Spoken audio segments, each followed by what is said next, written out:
Assalamualaikum, Shalom, Om Swastiastu, Namo Buddhaya, salam kebajikan, dan salam hangat buat lu semua yang lagi nonton video ini. Gua tahu kenapa lu klik video ini. Karena di luar sana, dunia usaha kayak lagi kebut-kebutan, bener-bener gila. Barang-barang kecil yang dulu cuma dianggap receh, sekarang jadi rebutan, dan habis bahkan sebelum matahari tenggelam. Dan tren ini, kalau lu jeli, sebenarnya bagus. Ada potensi, ada peluang, ada ruang yang bisa lu masukin. Tapi gue juga tahu, di balik semua itu ada rasa bingung, ada rasa anjir kok cepet amat ya habisnya. Dan dari situ biasanya muncul panik kecil yang gak lu ucapin, tapi lu rasain. Tenang dulu bro, gue di sini bukan buat nakut-nakutin lu. Gue di sini justru buat narik lu keluar dari kepanikan itu. Kita santai dulu, tarik napas, kita bahas satu-satu secara rasional. Gue bukan tipe yang ngomong dari awang-awang. Gue di pihak lu dan gue mau lu bisa ngelihat fenomena ini dari sudut pandang yang lebih luas. Bukan cuma dari timeline TikTok atau omongan warung kopi doang. Karena begini, tren bisnis kecil tapi high demand itu sebenarnya bukan hal baru di Indonesia. Tiap tahun ada pola yang berulang, cuma bentuknya aja yang berubah. Kadang makan ringan, kadang perintilan kebutuhan rumah tangga, kadang barang-barang lucu, kadang produk fungsional. Tapi pola intinya sama. Barang kecil, harga terjangkau, tapi cepat habis. Dan itu bukan kebetulan, ada struktur di baliknya. Ada pola konsumsi masyarakat yang lu mungkin belum lihat secara utuh. Tapi gue juga ngerti kalau lu ngerasa ragu. Karena makin trending sesuatu, makin banyak orang yang latah. Makin banyak pula yang mikir, gila, ini kayaknya kesempatan emas nih. Lalu semua pada loncat masuk, sampai akhirnya lu gak bisa bedain mana peluang, mana jebakan. Makanya sebelum kita lari terlalu jauh, gue mau ngajak lu fokus dulu. Kita pelan-pelan bedah ini, pakai logika yang enak dicerna, gak lebay, gak nakut-nakutin, tapi tetap kena di kepala. Channel ini bukan channel motivasi, bukan yang bilang, ayo semangat pasti bisa. Bukan bro, kita rasional, kita pakai akal sehat. Karena kalau lu paham mekanismenya, lu bakal ngerti kenapa barang-barang kecil tertentu bisa habis kayak kacang goreng. Dan kenapa fenomena kayak gini perlu lu lihat bukan sebagai hype, tapi sebagai tanda. Tanda bahwa ekonomi rakyat itu luwes, adaptif, dan sebenarnya lagi nunjukin sesuatu yang lebih dalam. Ini baru awalnya, kita belum nyentuh apa-apa. Tapi kalau lu dengerin pelan-pelan, gue janji, lu bakal ngeliat gambaran lebih besar yang selama ini mungkin ketutup sama hiruk-pikuk, jualan laris, stok habis, atau barang viral. Sebelum kita lanjut lebih dalam, gue mau ajak lu interaksi dulu sebentar. Coba tulis di komentar, lu nonton video ini dari kota mana, dan fenomena barang kecil tapi selalu habis ini udah kelihatan belum di tempat lu? Gue pengen tahu seberapa jauh pola ini nyebar, apakah cuma di kota-kota besar atau udah nular ke kota lu juga. Karena komentar lu bakal bantu gue mapping apa yang sebenarnya lagi terjadi di lapangan. Oke, sekarang kita tarik dulu isu ini ke hidup lu sendiri. Biar lebih dekat, biar kerasa real. Karena kalau kita ngomongin bisnis kecil dan produk yang laku cepat, itu bukan teori tinggi. Itu lu lihat tiap hari. Di depan rumah lu, di jalan yang sama lu lewatin pulang kerja, atau waktu lu mampir sebentar ke minimarket cuma buat beli minum. Lu pasti pernah lihat, ada warung yang tadinya biasa aja, tiba-tiba sekarang rame melulu. Gak gede, gak mewah, cuma lapak kecil yang jual barang-barang remeh, tapi entah kenapa selalu ludes. Kadang cuma gorengan, es mambo, stiker lucu, aksesoris, jajanan anak, atau sabun cuci kemasan kecil yang setiap hari harus restock karena langsung raib. Atau mungkin lu ngeliat tetangga lu yang dulu dagangannya sepi, sekarang malah sering kewalahan karena barangnya selalu diserbu pembeli. Either way, lu pasti pernah lihat perubahan kecil yang kelihatan biasa, tapi sebenarnya punya cerita yang jauh lebih besar. Coba lu ingat satu momen, waktu lu lagi belanja di minimarket, terus lu sadar, kok barang yang gue cari kosong melulu ya? Entah itu tisu kecil, minuman saset, kopi murah, permen tertentu, atau keperluan harian yang sebenarnya sederhana. Lu gak mikir panjang saat itu, cuma kesel karena harus pindah toko lain. Tapi sebenarnya itu tanda bahwa ada pergeseran pola belanja masyarakat. Atau lu pernah nggak lihat jajanan anak-anak yang tiba-tiba jadi virus? Yang dulu harganya goceng, sekarang bisa naik 2 kali lipat gara-gara semua orang nyari. Anak kecil beli karena lucu, orang tua beli karena ya udahlah murah, remaja beli karena lagi viral, dan pedagang beli buat dijual lagi. Dalam waktu kurang dari seminggu, barang yang sebelumnya nobody care jadi rebutan. Dan yang menarik, fenomena ini nggak cuma soal produk viral. Bukan cuma soal jajanan TikTok atau barang lucu-lucu. Bahkan barang kebutuhan sehari-hari pun sering kena pola yang sama. Deterjen kecil, sabun kecil, kopi saset, minuman murah, tisu travel, semua yang harganya di bawah 10.000. Barang kecil yang kalau lu beli, lu nggak mikir 2 kali. Dan itu dia masalahnya. Karena sesuatu yang nggak dipikir 2 kali, biasanya jadi barang yang paling cepat habis. Dan lu perlu sadar, fenomena kayak gini bukan cuma terjadi di pusat kota. Bukan cuma di area yang banyak mall. Justru di kampung, pinggir kota, daerah perbatasan, fenomena ini jauh lebih kerasa. Karena makin kecil daya beli, makin besar kebutuhan barang murah yang bisa dibeli harian. Dan di situ, bisnis skala kecil benar-benar jadi penopang hidup banyak keluarga. Sekarang gue mau tanya hal yang agak nyelekit, tapi lu pasti ngerti maksud gue. Lu nggak penasaran, kenapa warga sekitar lu makin sering belanja barang-barang kecil tapi intensitasnya naik? Kenapa warung kecil makin rame tapi uang yang muter kelihatannya nggak seberapa? Kenapa barang yang cepat habis itu justru barang paling murah? Ini bukan halangan, ini sinyal. Tapi di segmen ini, gue belum bakal jawab semuanya. Gue cuma mau lu sadar, fenomena bisnis kecil yang high demand ini bener-bener nyambung sama hidup lu, hidup tetangga lu, hidup siapapun yang hidupnya bergantung sama perputaran uang kecil tapi cepat. Oke, sekarang kita masuk sedikit lebih dalam, dan gue mau lu dengerin baik-baik karena setelah segmen ini, cara lu mandang fenomena bisnis kecil yang high demand bakal berubah total. Gue ngomong kayak gini bukan buat gaya-gayaan, tapi karena apa yang bakal gue jelasin di video ini bukan teori karangan, bukan asumsi, bukan katanya orang-orang.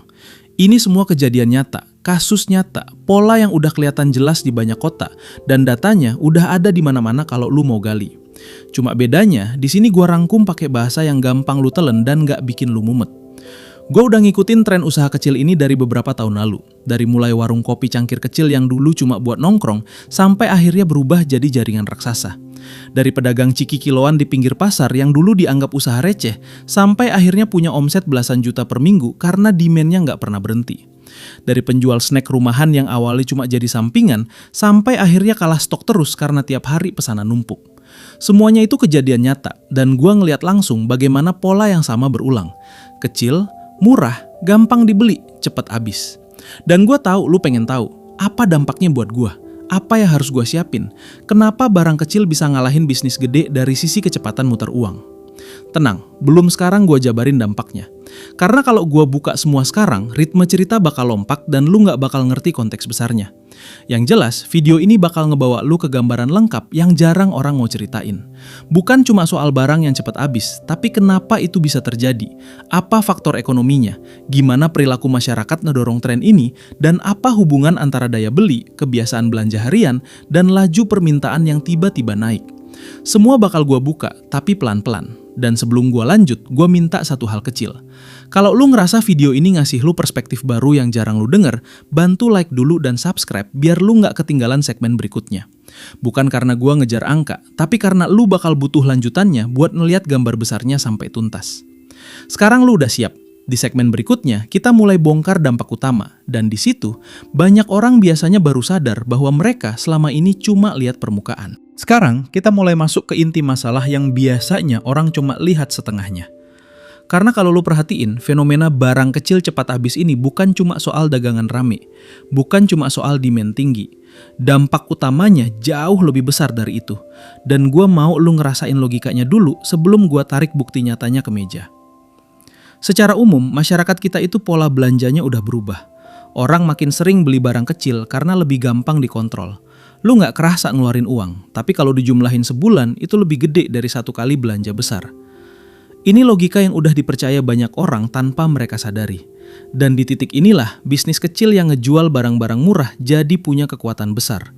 Mereka dapat perputaran uang yang cepat, lebih cepat dari toko besar yang jual barang mahal. Karena barang kecil itu nggak bikin orang mikir panjang, itu kuncinya. Coba lu lihat contoh konkretnya yang lagi terjadi sekarang. Banyak warung kecil di pinggir jalan bisa restock sampai 2-3 kali sehari, cuma gara-gara jajanan murah yang ludes sebelum siang. Atau minimarket yang sering kosong di bagian snack, minuman ekonomis, atau kebutuhan harian ukuran mini karena permintaan meningkat terus. Ini bukan kebetulan. Ini tanda bahwa konsumen mulai ngurangin belanja besar, tapi ningkatin frekuensi belanja kecil. Dan kalau lu lihat secara sebab akibat, pola ini muncul karena kombinasi antara tekanan ekonomi, kesadaran konsumen buat hemat, dan kebutuhan sehari-hari yang nggak bisa ditunda. Jadi barang kecil jadi pelarian aman. Lu beli, lu pakai, lu beli lagi. Siklusnya pendek. Untuk pedagang, ini mesin uang. Untuk konsumen, ini jadi kebiasaan yang nggak mereka sadari. Sistemik banget, bro. Nah, disinilah kejutan logisnya. Ketika barang kecil jadi pilihan utama masyarakat, bisnis kecil yang tadinya cuma dianggap sampingan malah naik kelas. Mereka dapat ritme penjualan yang stabil, bahkan lebih kuat dari bisnis besar yang nunggu transaksi mahal. Dan karena barang-barang kecil ini selalu dibutuhkan dan gampang dihabiskan, otomatis permintaannya nggak pernah berhenti. Dampaknya, ekosistem ekonomi mikro jadi lebih hidup. Tapi di saat yang sama, banyak pelaku usaha yang nggak siap ngikutin laju penjualan ini. Dan di titik inilah, biasanya nasib orang mulai terbelah. Ada yang nimbrung dan naik, ada yang bingung dan kehabisan napas. Oke bro, sekarang kita turunin semua teori tadi jadi realita yang bisa lu rasain langsung. Biar gak ngawang, gua kasih lu gambaran yang bener-bener kejadian di lapangan. Misalnya, ambil contoh kota-kota tier 2 dan tier 3 di Indonesia. Ambil Solo, Pekanbaru, Palangkaraya, sampai Jember. Lu bisa lihat sendiri gimana warung kecil di pinggir jalan tiba-tiba jadi mesin duit cuma gara-gara barang-barang kecil dengan rotasi cepat. Gua ngomong bukan sembarangan karena datanya jelas. Nielsen IQ nyatet peningkatan transaksi barang murah ukuran mini sampai 27% di akhir 2025 sampai awal tahun 2026. Dan yang belanja nggak cuma ekonomi menengah ke bawah, bahkan kelas menengah pun migrasi ke pola belanja kecil tapi sering. Simulasinya gini, misalkan ada satu warung kecil di dekat rumah lu.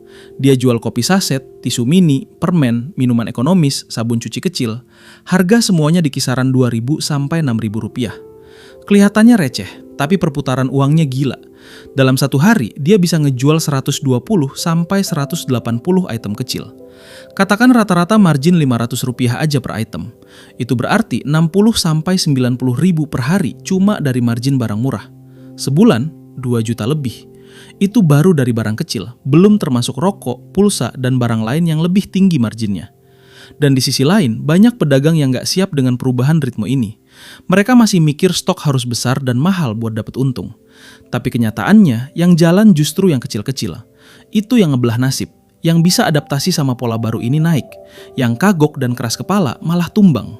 Gue lihat sendiri ada pedagang yang dagangannya viral tapi nggak kuat restock karena modalnya kejebak di barang-barang besar yang nggak muter. Sementara pedagang sebelahnya yang jual barang kecil dengan perputaran cepat malah bisa ekspansi kecil-kecilan. Dan ini dampak nyata banget bro. Karena kalau lu perhatiin lebih jauh, fenomena barang kecil cepat habis ini bukan cuma bikin pedagang rame, tapi juga jadi penanda bahwa masyarakat lagi mengatur ulang cara belanja mereka. Dan pedagang yang bisa baca arah angin ini, meskipun cuma jual barang 5 ribuan, bisa selamat dan bahkan naik kelas. Yang nggak peka, ke bawah arus, tenggelam pelan-pelan. Sekarang bro, kita udah sampai ke ujung perjalanan cerita ini. Dan gua mau lu dengerin segmen terakhir ini dengan kepala dingin tapi hati yang waspada. Karena dampak dari fenomena bisnis kecil tapi high demand ini belum selesai. Apa yang lu lihat hari ini baru kulitnya doang. Barang kecil yang cepat habis itu baru permukaan dari perubahan ekonomi rumah tangga yang jauh lebih dalam. Dan kalau lu nggak siap, lu bisa jadi penonton doang dalam perubahan yang sebenarnya bisa lu manfaatin. Gua mau lu bayangin, Indonesia kayak pasar besar yang rubah pelan tapi pasti. Orang-orang mulai ninggalin belanja besar, mulai balik ke pola harian, beli secukupnya, beli yang kecil dulu, yang penting bisa jalan. Ini kayak lu lagi mendayung di sungai yang arusnya berubah, tapi orang-orang di pinggir nggak sadar. Mereka cuma lihat airnya tenang, padahal bawahnya lagi geser. Fenomena barang kecil cepat habis itu sebenarnya sinyal bahwa masyarakat lagi ngencengin ikat pinggang, natur ulang ritme hidup, dan bisnis kecil jadi benteng terakhir yang masih bisa ngikutin pola belanja harian. Dan solusi final yang gua mau titip ke lu sederhana tapi tajam. Kalau lu mau bertahan di era ini, lu harus berpihak pada perputaran uang cepat, bukan besar. Lu harus peka sama barang kecil yang dipakai habis, dibeli ulang, dan dibutuhin semua kalangan. Ini bukan soal viral, bukan soal ikut-ikutan, ini soal frekuensi. Barang yang muter cepat bakal kasih lu ritme pendapatan yang stabil. Dan stabil itu jauh lebih aman daripada gede tapi jarang. Lu jangan cuma lihat barang, lihat perilaku orang. Karena perilaku belanja yang berubah itu lebih penting dari produk apa yang lagi tren. Dari situ, lu bisa baca arah, lu bisa pilih langkah, dan lu nggak bakal kejebak dalam romantisasi jualan gede biar kaya. Yang kaya hari ini justru yang perputarannya cepet, marginnya kecil tapi stabil, barangnya kecil tapi frekuensinya tinggi. Dan gue tutup segmen ini dengan satu dorongan buat lu. Jangan cuma jadi penonton dari perubahan ekonomi kecil yang lagi terjadi di depan mata. Kalau lu bisa ambil posisi, ambil sekarang. Karena arusnya udah jalan. Yang siap bakal ikut naik, yang telat bakal ke bawah hanyut.